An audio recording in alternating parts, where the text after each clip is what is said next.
নমস্কার, খেয়ালি অরিন্দম অ্যাক্টিং ওয়ার্কশপের অরিন্দমের গানগুলি অনুষ্ঠানের আজকে একাদশ পর্ব।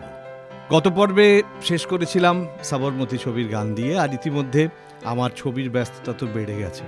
শিশুশিল্পী হিসেবে বহু জায়গায় কাজ, আর তখনকার দিনে আমি কিন্তু ডাবল শিফটেও কাজ করতাম। তো এরকম একটা ঘটনা, একবার একটা স্টুডিও থেকে শুটিং করে আমি টেকনিশিয়ান স্টুডিওতে এসেছি। গাড়ি থেকে নামছি, তখন মহানায়ক তিনি পাইচারি করছেন। তা আমি নেমে প্রণাম করেছি। তো কুশল সংবাদের পর তারপরে উনি হঠাৎ আমাকে বললেন,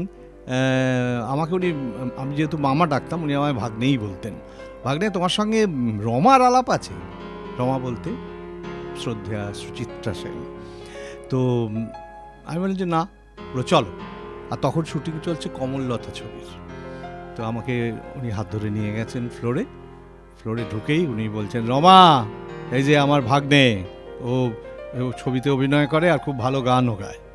তো আমি সুচিত্রা সেনের সামনাসামনি, তো আমাকে আমার এখনও মনে আছে যে উনি প্রশ্ন করলেন যে তুই আমাকে ভালোবাসো? আমি বলেছি হ্যাঁ। কতখানি? আমি বলছি এতখানি। তো এইরকম ছোট ছোট, আর কমললতার ছবির যে গান, সেই গান বহু ভালো ভালো গান আছে, তার থেকে একটা গান একটুখানি আমি গাইছি। ও মন কখন শুরু, কখন যে শেষ, কে জানে। ও মন কখন শুরু, কখন যে শেষ, কে জানে।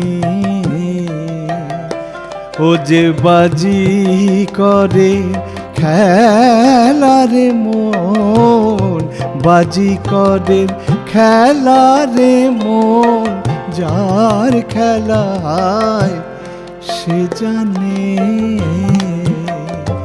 ও মন কখন শুরু, কখন যে শেষ, কে জানে। অভিনয়ের সঙ্গে সঙ্গে কিন্তু গানের চর্চাও আমার চলছিল। আর বরাবরই এটা হয় যে গান গাওয়ার সুযোগ বারবার এসে বারবার চলে যায়। যেমন সাবরমতী, যেটা গত পর্বে বললাম, সাবরমতীতেও কিন্তু আমার গাওয়ার কথা ছিল, কিন্তু আমার বাড়ি থেকে একটা খুব স্ট্রিক্ট ব্যাপার ছিল, সেটা হচ্ছে যে তুমি সব কিছু করো, কিন্তু পড়াশোনাটা যেন কোনোভাবে ক্ষতিগ্রস্ত না হয়। তো এইটা করতে গিয়ে যখনই প্লেব্যাকের সুযোগ আসে, তখনই দেখা যায় আবার পরীক্ষা পড়ে যায়। তার ফলে সাবরমতীতেও আমি গাইতে পারিনি। কিন্তু এরপরে আমি একটা ছবি করি, ছবিটার নাম হচ্ছে আধার সূর্য। এটা পরিচালনা করেছিলেন বিখ্যাত পরিচালক শ্রদ্ধেয় সুধীর মুখোপাধ্যায়, আর এই ছবির নায়ক ছিলেন শ্রদ্ধেয় মৃণাল মুখোপাধ্যায়, আর নায়িকা ছিলেন শ্রদ্ধেয়া রীনা মুখার্জি। ছবিটা খুব একটা সফল হয়নি, কিন্তু ছবির গানগুলো অসাধারণ গান সব সুর করেছিলেন রবীন চট্টোপাধ্যায়। এইখানে একটা সিকোয়েন্স আছে, আমি মৃণাল মুখোপাধ্যায়ের ছোটবেলার চরিত্রে অভিনয় করেছিলাম, আমার মা করেছিলেন শ্রদ্ধেয়া দীপ্তি রায়।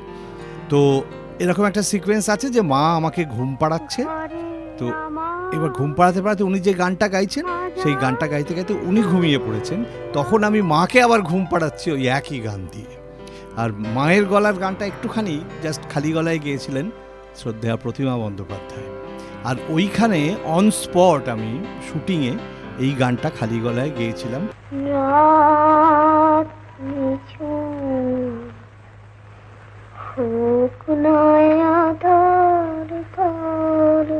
এবং পরবর্তী সময় সেই গানটি গেয়েছিলেন শ্রদ্ধেয় শ্যামল মিত্র। আর এই গানটি ব্যক্তিগতভাবে আমার অত্যন্ত প্রিয় গান। সেই গানটি আমি আজকে আপনাদের শোনাব। রাত নিঝুম হোক না আঁধার কালো,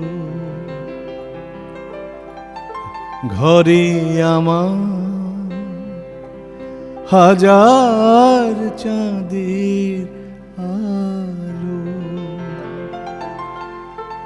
আমার ভাবনা কিসের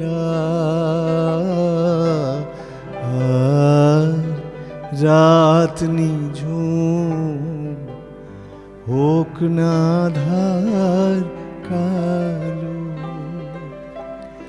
আমি নাই বা পেলাম রূপনগরের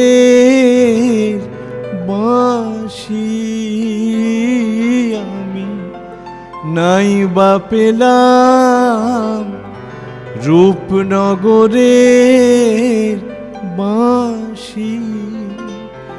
আমার ছোট ঘরে তিন ভুবনের হাসি, আমায় ভোলায় বারে বার। রাত নিঝুম হোক না আঁধার কালো, আমি তাই এসেছি, সব পেয়েছি দেশে। আমি তাই এসেছি, সব পেয়েছি দেশে। আমার সকল চাওয়া যায় যদি যায় ভেসে, আমার এই তো অহংকার।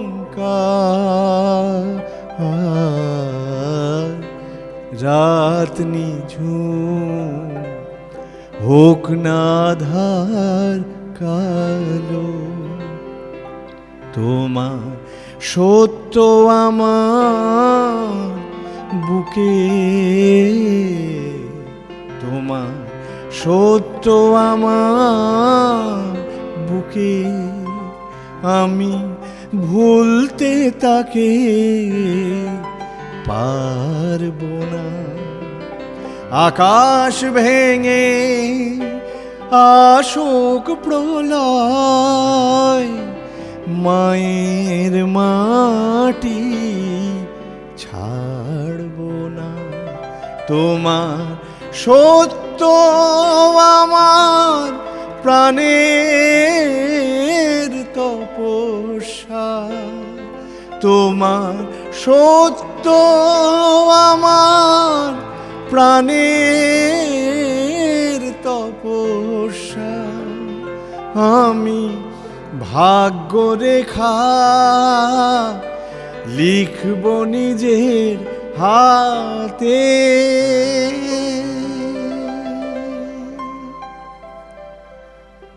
এই গানটি আমার ব্যক্তিগতভাবেও খুব প্রিয়।